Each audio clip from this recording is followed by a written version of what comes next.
Thanks for joining me. One weekend shooting the Type 81. What have I done to it?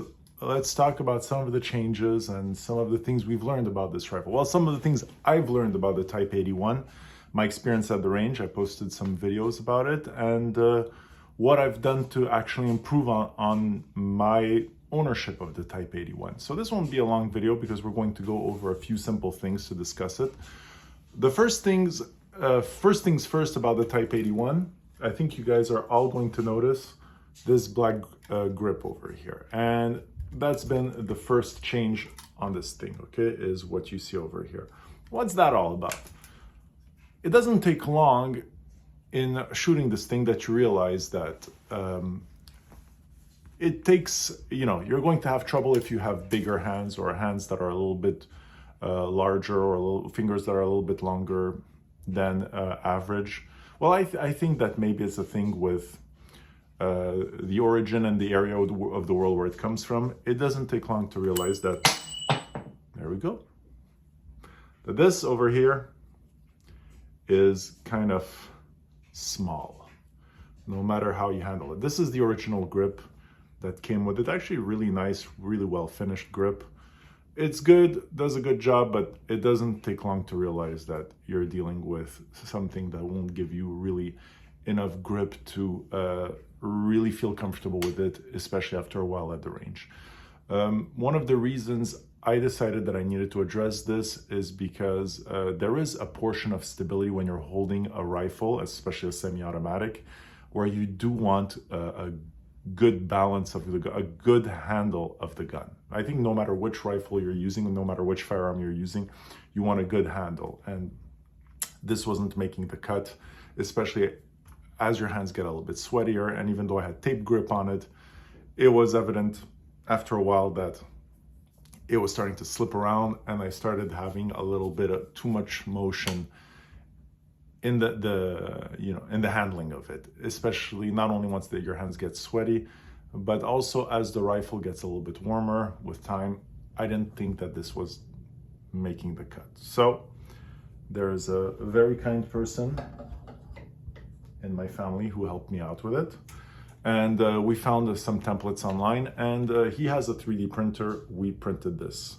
Now, it was a direct drop. There wasn't so many modifications to make. The screw itself was easy to source out. But it did take, like they say, some assembly required. And there was some assembly required. So this is what it looks like now. It's 3D printed with some plastic, so obviously it's going to look this way. I've put a picture of it without the tape grip, but all of a sudden, I really have a good grip on this thing. Now, just to make sure that everybody knows, everything's been cleared, everything is good. There's no rounds in this thing. I didn't put a magazine in it, so there's nothing to worry about. This thing is cleared and safe, but look at the difference it makes in handling. It is, obviously I shouldn't put my finger on the trigger, but you want to show good trigger control, but I'm just showing you guys per distance what a difference it makes compared to the old trigger. So there's a bunch of stuff you can buy online, and I know that a lot of people have been using their Dremel on AR-15 grips, but this was a surprise. Comfort level is a lot better. It did take some disassembly to put it on, and that meant removing this. Okay, this dust cover over here. So we removed it, and you have to keep the little bolt in place so we could screw this on the other side. It was a piece of cake, very easy to do. Didn't take long, and it's made a tremendous difference. Now, there are videos out there, some of you will have noticed I've done some paracord over here. Why? Because after a while, especially on an underfolder, I needed a bit more contact. I needed a more comfortable contact on my cheek holding it. So that did make a difference, especially with my beard. I don't, these things came really well oiled and really well packed from the factory. I didn't want to get that black finish on my skin, so the paracord actually was a real surprise, and what a difference it made. I really appreciated the paracord. That made a difference. I know that some people have commented on the tape, especially over the gas over here, but tape is relatively easy to take off and replace. And it's a tape that breathes a lot, so if there's any necessities in the functioning of the gun, I don't feel that it makes a huge difference overall, but I did put this tape to actually help the grip. Now, other things that I noticed after shooting it and going to the range with it that I know is going to be quite evident to a lot of people is that I know that some people put an attachment over here, and I can see the reason why, especially again, if you have big fingers, having a good grip on this is a good thing on the bolt handle. So for me, I ordered something for the bolt over here, and I think it'll help me, especially as I've noticed that my finger barely wraps around it. I mean, at times it slides off, especially as your hands can get a tiny bit sweaty with the heat that this thing produces. So it is something that I've looked into and I'm going to address on my front, just to make it ergonomically a little bit more comfortable. The mags. Okay, let's talk about the magazines on this thing. Now, here's a 5-round mag for a Type 81.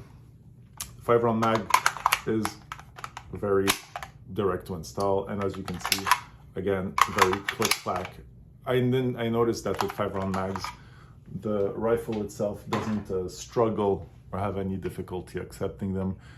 But again, this is not like an AR-15 where you can just pop it in and have your fun. This is not the way this rifle functions. There is a motion to it, and that motion, especially when you're limited to 5 rounds, because these are limited to 5 rounds because of a rivet that's in them, you do have to get that motion right. And sometimes what I've noticed is that if you don't get it fully in properly here, it will go in, but then this part sticks out, and that's no good. That won't make the arm usable, the firearm usable. So one thing that I've noticed about these Type 81s is that, and I think that this goes with all of these rifles that are AK-47 sort of like variants or inspired, and some of you will say that this is not the case with this because of the modifications, that it's closer to an SKS than it is to an AK-47. But this is something that I noticed, that you have to make sure that the front part of your mag goes fully in before you push the bottom part in. So again, look at this. I mean, it clicks in place, but look at that. See that sticking out over here? That's happened a few times after a while. So I've noticed that this is something we have to look out for when using this. Fully in, clack. Ah, there you go, look at that. Didn't do it, it did it again. This part is sticking out, no good. So you really have to pay attention to what you're doing and to make sure that this part goes fully in. So Type 81, after a week or so of ownership and shooting it, very impressed so far. I have to say that it's one resilient little thing. I mean, you can shoot, and I think it's because these come with a heavy barrel. So I'm impressed so far. Nothing to report, nothing to complain about. Everything I gave it, it shoots fine. And I have to say, to Tactical Imports, so far so good. Despite the little twist, I sort of started realizing how to work around it and how to fix these little variances that you get from one to the other. But I'm not complaining. So far, very satisfied with this. And I'm gonna keep, this is actually a rifle, usually after a while, if I'm not shooting them, I will put them on gun posts, or I'll find a way to move on to the next best thing. I promised an SKS video, I would do an SKS video, but I think that this thing I'm gonna keep around and I'm gonna keep in my collection because I'm very impressed by it. Very nice rifle. And I get the complaints about the batches that they've been receiving at Tactical Imports, but so far so good. Honestly, for what I've paid for it, I have nothing to complain about, and I'm happy with it. Honestly, it shoots really nice. This caliber 7.62, but very impressive stuff. So handle was changed, and just a few things like I mentioned to keep an eye out. But overall, no complaints. Let's keep the ball rolling. And thanks again for watching my video. Like and subscribe if you have the time. And I'll keep you guys posted on progress reports and anything that comes up as we go along. So have yourself a wonderful Sunday, and thanks for watching.